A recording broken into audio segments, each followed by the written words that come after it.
I was genuinely excited for the prospect of a Call Guard rework after the 2025 Fireside. There seemed to be a big change in the works for the summon, but it just never came to be. Call Guard is a summon card that has regressed to the point where it's worse than literal joke summon cards and worse than the summon you're actually given in early game. There's so much about Call Guard that sucks, and despite the clear shift to balancing from PvP to PvE, very little has really been accomplished in balancing discussion. While there is a clear negative sentiment against the card, I've found a lot of it to be reasonless hatred for the card, without ways to fix it. So I want to set the record straight on this hot mess of a summon, and how to fix it. Call Guard has abysmal stats. There's no sugarcoating it. This card sucks. For 6 bits, you can throw down a guard within a range of 2. Guards have 65 health, 1 movement, and spawn in with a passive 35% defense modifier and a minus 35% attack modifier for 5 turns. Guard's deck consists of 3 cards. He has an attacking card in Sword and Buckler, a 2-bit card that deals 12 damage, applies 1 turn of fatigue to the target, and a plus 20% defense modifier for 3 turns. He also has a turn filler in the form of defense buff and another in the form of distraction, which is a 1-turn, 1 AoE confusion that applies a 10% defense modifier for 2 turns to the caster, and a minus 20% attack modifier for 2 turns to the caster.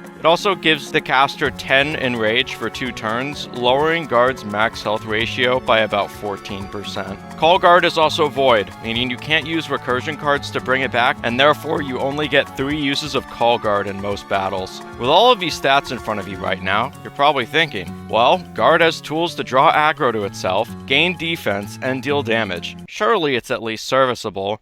Not quite. For 6 bits, you're never getting enough tanking value for its cost, due to the lack of self-healing, and if you just want a meat shield, use Summon Pie, or even Drawnforge Creation, both costing 1 bit, with Summon Pie even being quick play. You can't even say that its attacking prowess makes up for it, due to the combination of its on-entry passive negative attack modifier, and turn filler which lowers its attack. Guard only uses cards that require timing, and that's something NPCs can't reliably do. There's an Arcobian Hunter on 5 bits, it got distracted, and now it's Confusion immune on 6 bits, just in time for Ice Bow. And it doesn't help that a lot of recent content is favoring not just enemies with AoE, but enemies with summon effective cards. Call Guard is an insult to the concept of 6-cost cards. For the day or so that Cupid's Arrow was 6 cost in 2019, it was at least useful as a utility card, since there weren't that many 2-turn stuns at the time, whereas Call Guard is only useful at giving the enemy team a heavy bit advantage. Every other obtainable 6-cost card in the game feels like a 6-cost card due to their noticeable output, because they need to have noticeable output by design. Tempo is everything in Hexaria, and saving 6 bits for a card leaves you behind by a lot, especially when modern content punishes you much more harshly for misplays. Admonition Nail sets up a huge defense debuff for your teammates, or yourself, while also dealing a respectable 55 life loss damage. While it's not the best 6-cost card, there's a very clear design towards rewarding team play, and the important part is that it actually works in practice. Astral Rejuvenation takes a while to build up, and it's void for some reason. But if you can wait 25 turns, then you have a massive 150 heal on your hands. Despite it only really seeing use in the survival formats, with how much longer battles are taking nowadays, I could see it slowly becoming more relevant. Meteor Strike? It's Meteor Strike! Need I say more? It's the AoE card. If you want a big crowd control option, you use it, no questions. That type of attacking power can give you tons of momentum if used right. Regrowth is the biggest example of a comeback card. Pretty good defense modifier since it acts as a safeguard in case you get hit right after using Regrowth. And the healing is worth it too, up to 175 health in regeneration if used at 81 health or lower. You can rely on Regrowth to get you back in a more stable position. And then you look at Call Guard and it's just disappointing in comparison. You aren't dealing damage immediately due to its on-spawn minus 35 attack modifier and turn filler minus 20 attack modifier. After its passive defense modifier expires, it's not going to be taking damage reliably enough for its 6-bit cost. Oh, remember it's void too, due to a lack of self-sustain and meaningful defense modifiers. Despite being a heal card, Regrowth is a better tanking option compared to Call Guard, and it's not even close. Outside of the King of Thieves fight, Call Guard lays so many eggs on the field that you could say it's part of the Birdman hive mind. Call Guard is the antithesis of summons. For a quick refresher on the typically used strategy for placing and utilizing summons, enemy AI, with a few exceptions, always targets the target with the lowest percentage of health, and a smart player can use that to their advantage to make their bit investment worth it. Take damage to lower your health, then place your summon so you tank the damage for them, keeping them on the field longer. Call Guard is a tanking summon.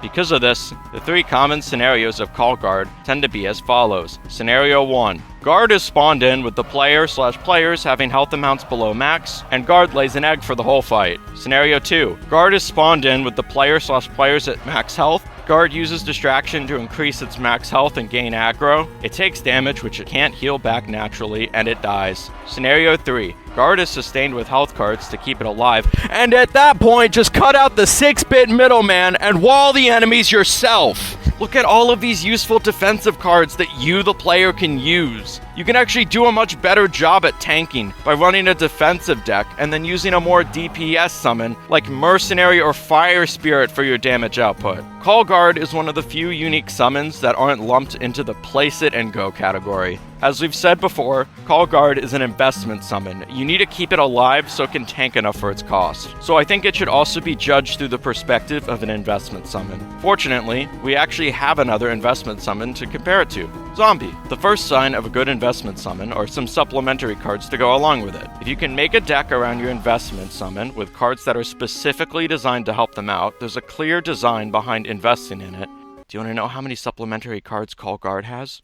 0. Do you want to know how many supplementary cards Zombie has? More cards than the amount of time Call Guard has gotten rebalanced! Not just buffing options, but an even more risky option for a late game push in Necrotic Offering. The buffing cards even synergizing with Necrotic Offering due to how the mutate cards give mutation points which scale Necrotic Offering's attack modifier. Even Fire Spirit, Hired Wizard, and Mercenary, all of them being place it and go summons, are outranking you in supplementary cards. You want to tell me Steel's Forge is going to meaningfully help out Call Guard? The wiki editors don't even recommend it. Alright, so Call Guard doesn't have any synergy, but it rewards you for it staying on the field longer, right? Right? Wrong!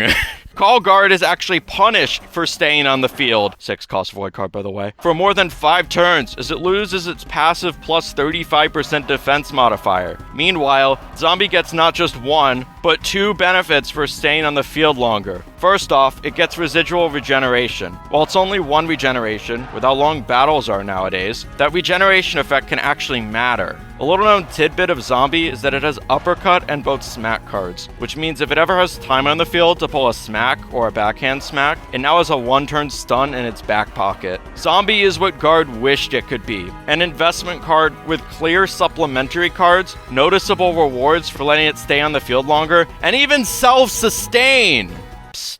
Did you know Call Guard has a reskin? Of course you didn't, because nobody uses the card! So Call Guard sucks. How do we fix it? First, we need to establish that Call Guard is in a precarious scenario not seen by many other cards. It's sort of like pre-rework Destructive Chant, where adjusting one of its stats could break the card wide open, but adjusting one of its stats could also do absolutely nothing for the card, like in previous attempts to buff the card. Because of this, a successful Call Guard rework should accomplish 3 goals. First, its stats and kit need to justify the cost. One of the biggest issues with Call Guard right now is that you usually don't get your tanking value for the cost, especially when you're almost always required to spend bits to support it due to its investment summon nature. Second, a Call Guard rework needs to add some much needed consistency to the summon. Its current kit is very timing based, and as I said before, NPCs aren't able to utilize a timing based deck that well. Third, we need to have a mindset that Call Guard is not an early game summon. Call Ranger is right there. It actually does its niche better than Call Guard does its niche. I just want to remind you. And obtaining Call Guard requires the player to not only complete the full Cambris questline, but then get a Venom Shank, and it will require a full set of guards, fork over 10k gold for the mercenaries required for the trade-in.